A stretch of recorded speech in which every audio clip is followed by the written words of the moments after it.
रोशनियों के शहर कराची में पहली बार हिंदू बिरादरी एमएसएल की जानिब से लियारी ककरी ग्राउंड में फुटबॉल टूर्नामेंट का इनेकाद किया गया,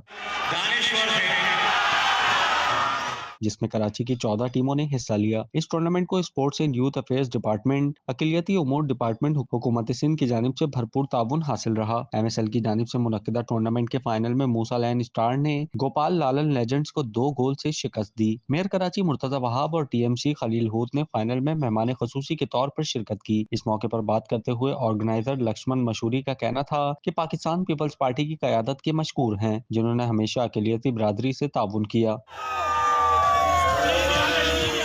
चाहे दिवाली हो या होली या दीगर त्यौहार हों, चेयरमैन बिलावल भुट्टो जरदारी ने हमेशा हमारी बिरादरी के साथ ताउन किया है। क्या आप कारोबार की तशहीर चाहते हैं या सोशल मीडिया प्लेटफॉर्म मैनेज कराना चाहते हैं? तो देर कैसी, अभी राब्ता करें ओनली न्यूज की टीम से। हमारा कॉन्टेक्ट नंबर आपकी स्क्रीन पर है।